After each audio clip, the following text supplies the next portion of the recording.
Ce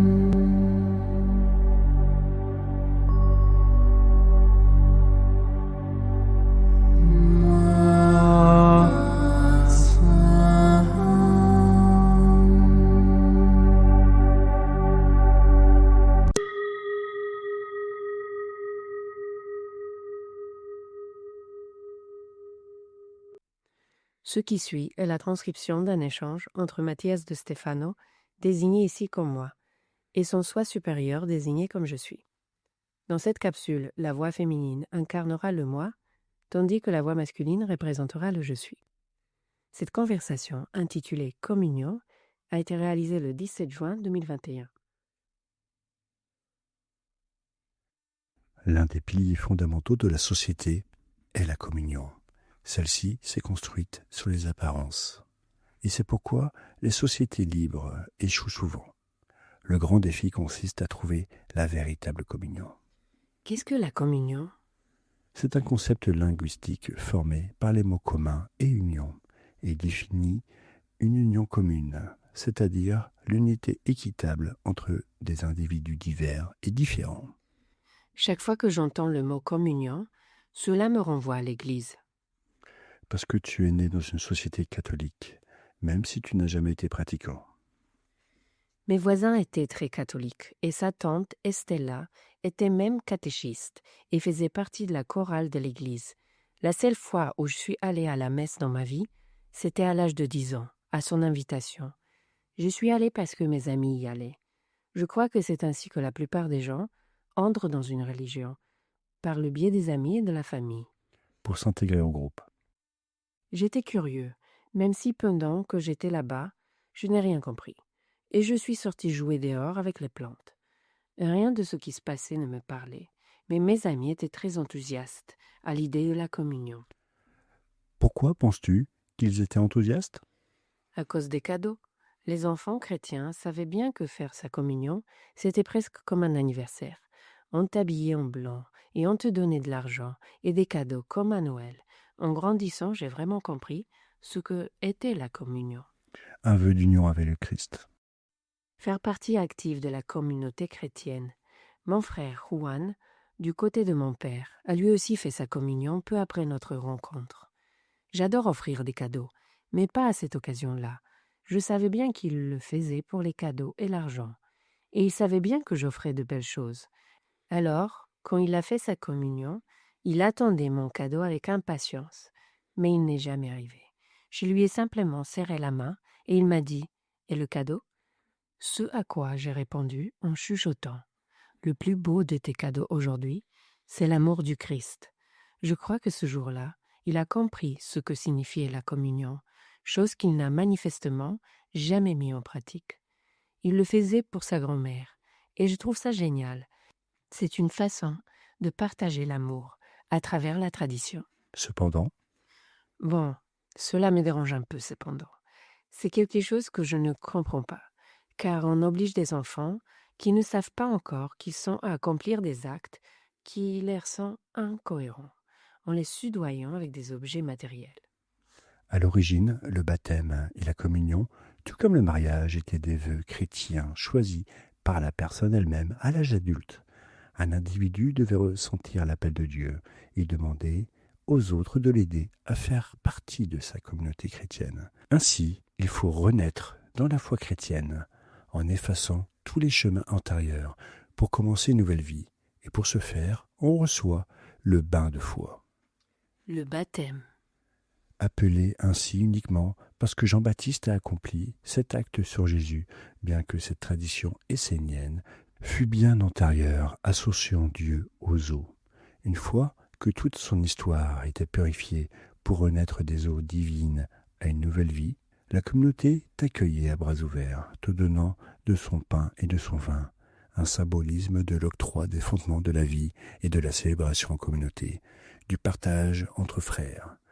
C'est ainsi que naît la fraternité, la communauté des frères et sœurs du christianisme. Ah, c'est pour cela que les prêtres et les religieuses s'appellent ainsi frères, sœurs.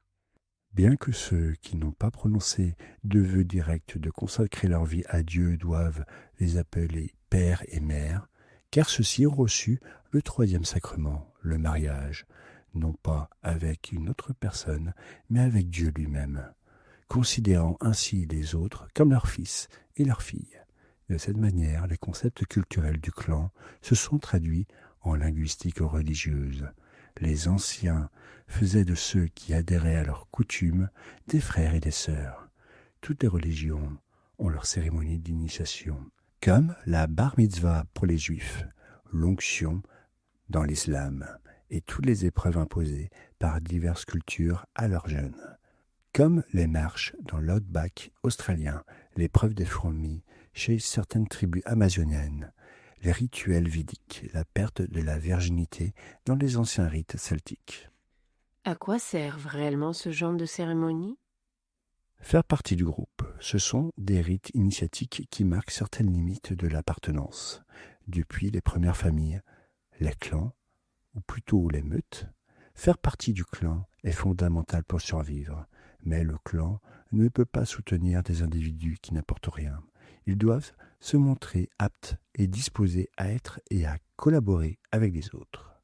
Lorsque les clans s'agrandissent et que les familles commencent à s'étendre, il est nécessaire qu'il existe certains codes d'appartenance, symboles, traditions, mots, couleurs, idées, vêtements.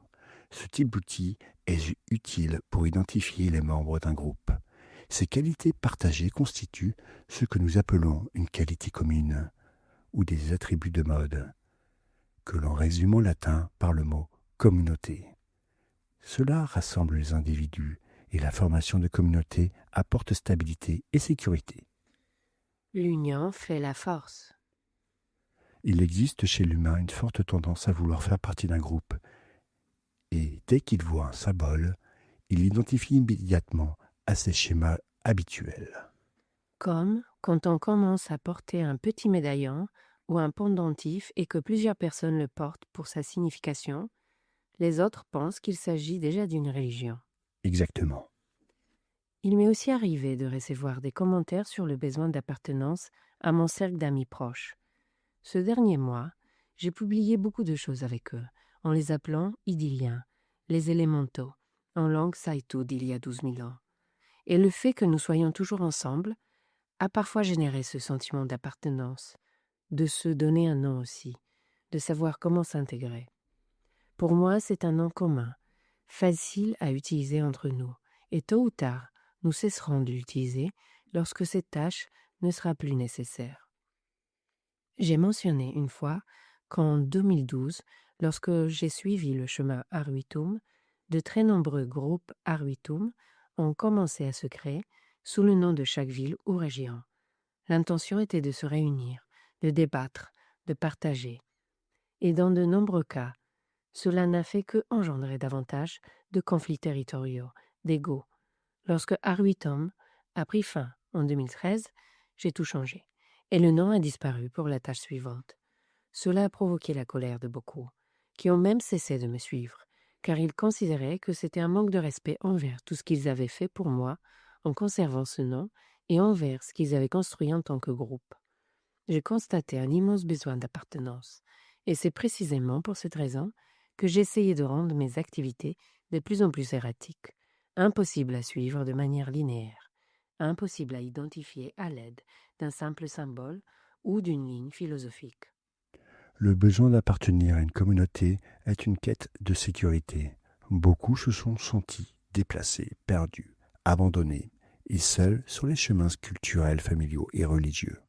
Au moment de leur éveil, ils n'ont eu personne sur qui s'appuyer, ce qui les a conduits à rechercher des espaces de soutien. C'est pourquoi beaucoup de gens se tournent vers des religions comme l'évangélisme, par exemple, car elles ont un grand pouvoir de soutien et une grande valeur sociale.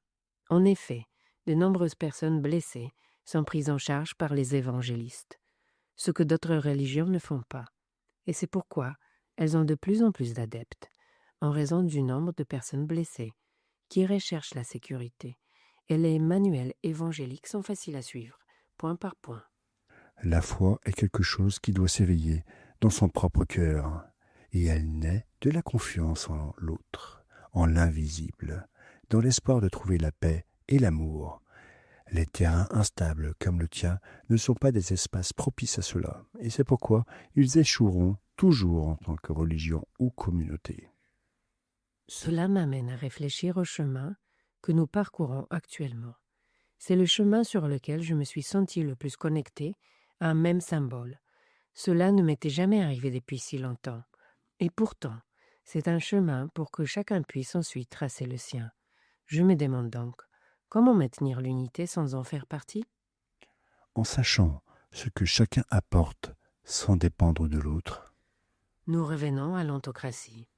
c'est là que réside l'individu qui, au lieu de placer ses forces dans une communauté, s'offre au monde librement, sans dépendre de symboles ni de manuels. Cela ne signifie pas qu'ils soient mauvais d'en avoir, bien au contraire, car ils aident à guider. Le problème survient lorsqu'ils deviennent la seule chose à suivre. Pour qu'il y ait ontocratie, il ne peut y avoir de manuel philosophique, mais un manuel pragmatique. Quelle serait la différence? Dans une communauté telle qu'on la concevait autrefois, ce qui pousse les gens à s'unir, c'est une même vision philosophique. Et c'est pour cela que les communautés ne prospèrent pas. Le manuel pragmatique est celui qui propose le développement, le travail et non la philosophie. Et c'est ainsi qu'il permet de prospérer. Cela me rappelle l'idée des communautés que j'ai visitées. Je me suis rendu dans certaines d'entre elles et j'ai discuté avec plusieurs directeurs et directrices de communautés qui se sont unis autour d'une même idée: fonder des espaces d'autosuffisance. Mais tous s'accordent sur un point: il n'y a pas de progrès. Les personnes sont toujours les mêmes et dans de nombreux cas, elles partagent la philosophie, mais elles manquent de sens pratique, et quelques-uns travaillent pour le compte de beaucoup. La perte du sens du mérite personnel, dans une vision plus communiste, engendre une inégalité dans l'être, car la seule égalité atteinte est celle des apparences. En apparence, tous vivent de la même manière et possèdent les mêmes choses, mais intérieurement, ils ne parviennent pas à avoir des développements équilibrés, ni des volontés ou des dispositions équitables. C'est là la grande faille communautaire. Les communautés renforcent les idées, mais affaiblissent l'individu.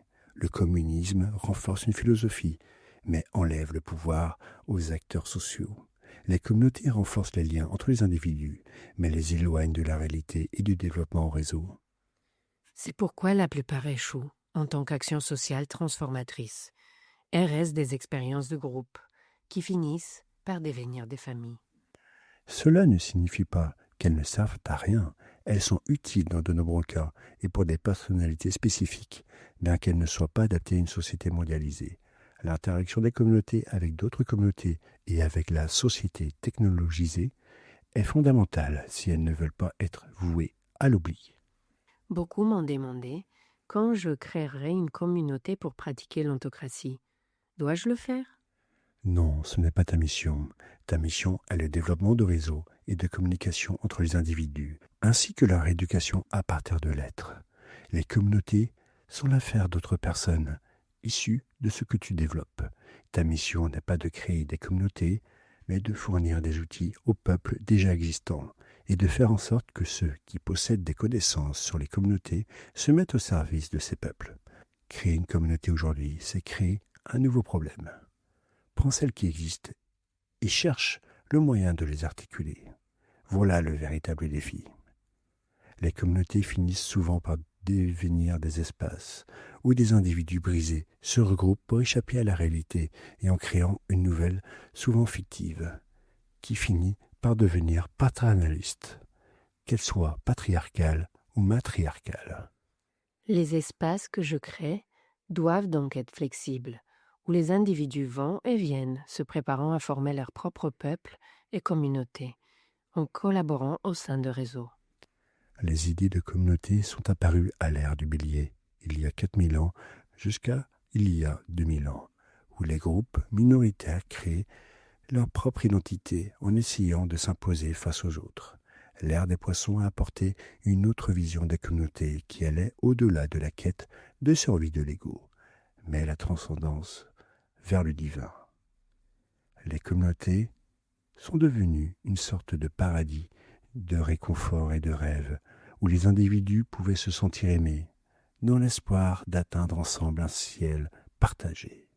Mais cette ère a pris fin, et même si beaucoup continuent d'essayer de créer ces communautés ariennes poissons, l'énergie de l'ère du Verseau nous invite à transcender les communautés de clans et de philosophie, pour aller vers la praticité de l'innovation en réseau, où les communautés s'entremêlent virtuellement, partageant des outils, non des idées, partageant au sein des communautés en ligne, en dehors d'un espace physique concret.